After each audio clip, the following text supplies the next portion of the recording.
The bombardment of Gaza continues. Israeli strikes hitting Palestinian communities. Israel's military released this footage showing its operations. It says it's targeting Hamas fighters. Hundreds of civilians have been killed. The airstrikes have caused huge damage to homes and shops. Just absolute devastation. Airstrikes by the Israeli Defense Forces continue to pummel the Gaza Strip in retaliation for the terror attacks Hamas militants carried out against Israeli civilians over the weekend. The death toll from the Hamas massacres has now surpassed 1,000 people, sparking fury among Israeli officials. Militants in Gaza are holding an estimated 150 people who have been taken hostage from Israel, including women, children, and the elderly. Tragically, there's even more devastation in store for Palestinian civilians who are trapped in Gaza and have nowhere to flee for safety. While Gazans are blocked from exiting the Strip, humanitarian aid is also sealed off from entering the area. After the attack by Hamas, Israel halted the entry of food, water, fuel, and medicine into the territory. The sole remaining access from Egypt was shut down Tuesday after airstrikes hit near the border crossing. As a result, the humanitarian crisis is growing and becoming more dire each passing day. Making matters worse, the territory's only power plant has run out of fuel. Gaza's only power plant has stopped working after running out of fuel as Israel continues its deadly bombardment for a fifth day. Israeli troops are massing near the Gaza border in preparation for what could be a ground invasion of the territory. Palestinian officials said half of the dead in Gaza are women and children, killed as shops and homes were leveled.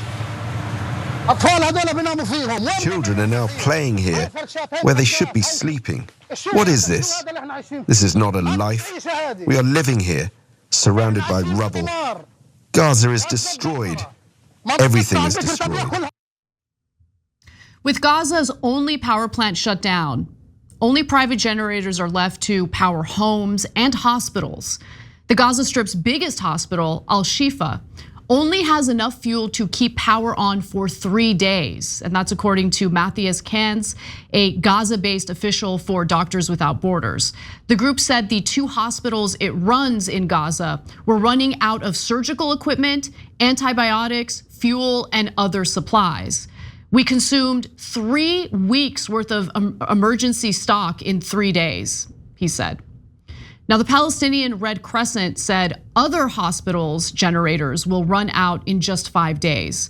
So the pain and suffering of innocent Palestinian civilians is expected to continue. Israel has formed a unity government to oversee the war, which consists of Prime Minister Benjamin Netanyahu, senior opposition leader and former Foreign Minister Benny Gantz, or I should say Defense Minister Benny Gantz, and current Defense Minister Yoav Gallant. There is a buildup of Israeli troops in preparation for a ground invasion into Gaza as well. A ground offensive in the tiny coastal Gaza Strip, densely populated with 2.3 million people, is likely to dramatically hike casualties in a war that has already claimed at least 2,200 lives on both sides.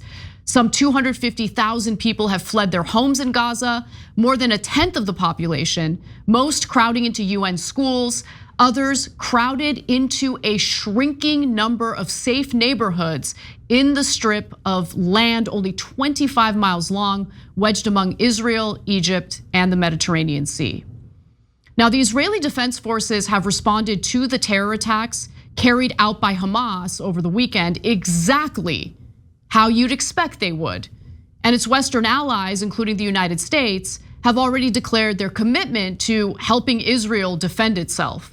Ultimately, the people who will suffer the greatest harm are Palestinian civilians, which leads one to wonder why. Some leftist organizations and student groups across the United States decided to literally cheer on and justify Hamas's horrific actions rather than condemn them. Take New York University School of Law, whose president of the Student Bar Association, Raina Workman, urged people to not condemn Palestinian resistance. This week, she says, I want to express first and foremost my unwavering and absolute solidarity with Palestinians in their resistance against oppression toward liberation and self-determination. Israel bears full responsibility for this tremendous loss of life. Let's pause for a second. Hamas carried out terror attacks. So conflating Hamas with Palestinians, I think is a pretty gross thing to engage in. I know she thinks that she's helping. I know she thinks she's standing up for Palestinians who have been oppressed. In reality, she is engaging in justifications for terrorism that was carried out by Hamas. Now, Workman later lost a job offer at the law firm Winston & Strawn as a result of her comments. But unfortunately, she wasn't the only example of someone who seemed to be cheering on Hamas. Members of Stanford Students for Justice in Palestine's leadership wrote an op-ed Tuesday arguing that Palestinians have a legal right to resist occupation. Several California chapters of the pro-Palestinian group signed on to a statement saying Hamas's attack now stands as a revolutionary moment in contemporary Palestinian resistance. Multiple banners hung around campus over the weekend, according to the paper, reading that the illusion of Israel is burning and the land remembers her people. They've since been taken down. Now, here's a reminder of what that so-called revolutionary moment looks like. After finally wresting back control of Kfar Aza kibbutz, a small farming community, Israeli security forces discovered the aftermath of a massacre. Residents were murdered wherever the gunmen found them. We see blood spread out in homes. We found bodies of people who had been butchered. The depravity of it is haunting. And Major Libby Weiss told us Israeli soldiers at Kfar Aza reported finding slaughtered children. Multiple have said that they saw beheaded children of varying ages, ranging from babies to young, slightly older children. We are looking at body bags there. There were so many people killed in that kibbutz in particular, and this news is absolutely devastating to hear the confirmation of the decapitated children. At least 22 Americans among the dead in Israel, according to the State Department. We know Americans are also missing here. We don't know if they've been killed or taken hostage. Now, I want to address the claims of decapitated Israeli babies. Those claims first surfaced about a day or so ago. The IDF was asked about it, and at that time, the IDF did not have confirmation. Today, they confirmed it, but I see leftists on Twitter, I'm gonna keep calling it Twitter, let's keep it real, pointing to what the IDF said yesterday about it. Okay, I know you'd like to go into a time machine and pretend like the confirmation that came out today doesn't exist, but it exists, and I find it especially disgusting when you see comments about, I won't believe it until I see it. Really, you need to see images of decapitated babies to believe the brutality that Hamas carried out over the weekend? That's what you need to see? Criticism of the Israeli government's treatment of Palestinians is often met with allegations of anti-Semitism. For many who engage in these critiques, including the hosts of this show, the allegation is unfounded and is just used as a way to silence justified concerns for Palestinians. Now, we always make sure to draw a clear distinction between the government of Israel and its civilian population. But I guess for some of these callous student groups, that distinction doesn't really matter. You can't pretend to be worried about Palestinian children while simultaneously justifying the slaughter of Israeli babies. At Columbia University, another Ivy League institution, Columbia Students for Justice in Palestine argued the responsibility for the war and casualties undeniably lies with the Israeli extremist government and other Western governments.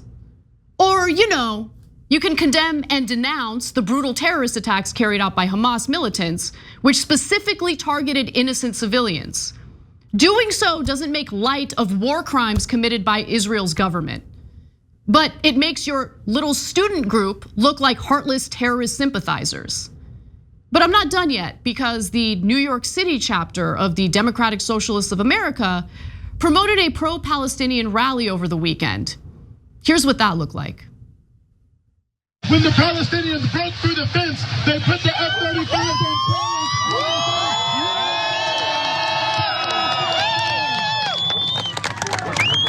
And as you might have seen, there was some sort of rave or desert party where they were having a great time until the resistance came in electrified hang gliders and took at least several dozen hipsters. But I'm sure they're doing very fine despite what the New York Post says.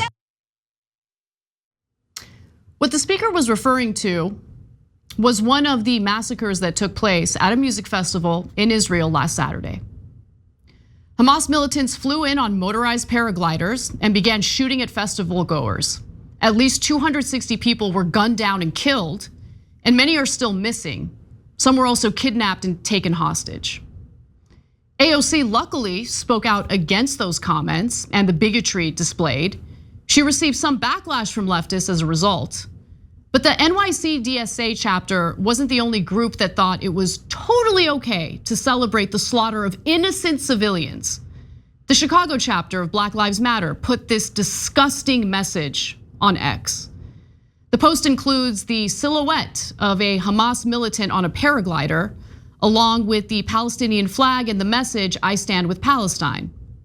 The post also declares, "That is all, that is it." Again, I just want to reiterate, 260 people were gunned down, civilians were gunned down at that music festival. They weren't IDF forces, they weren't enemy combatants, they were innocent civilians. BLM Chicago has since taken down that post. But if a portion of the American left fails to see how outrageously immoral it is for Hamas to target, maim, and murder innocent civilians, can they at least consider how utterly stupid and ineffective it is in the quest for Palestinian liberation? What exactly was Hamas's endgame? And how exactly did their actions get Palestinians anywhere close to freedom or a two-state solution? All Hamas did was kill innocent civilians and provoke the Israeli government in carrying out more devastating war crimes against the Palestinian people. The United States is already committed to helping them do just that, with Biden announcing that we're sending more ammunition to Israel. Now this war is spreading to Lebanon and could expand to Iran. Weird thing for the so-called anti-war leftists LARPing as revolutionaries to cheer for from the comfort of their Brooklyn apartments. You know, the same crowd who thinks words are violence and clapping too loud during conferences is cruel. Listen, condemning Hamas takes no effort. Speaking out against the loss of innocent lives takes no effort. Valuing civilians on one side while cheering for the brutal killings of innocent people on the other side makes these leftists just as deplorable and reprehensible as the far-right government of Israel. That's the truth. Some people might not like it, some people might find that super offensive. But how exactly would anyone argue that what Hamas did over the weekend has in any way benefited the Palestinian people? It hasn't, and now they're dealing with the brutality as a result of it. Thanks for watching. If you become a member, you get to watch all this ad-free, except for, of course, this ad. Still, hit the join button below.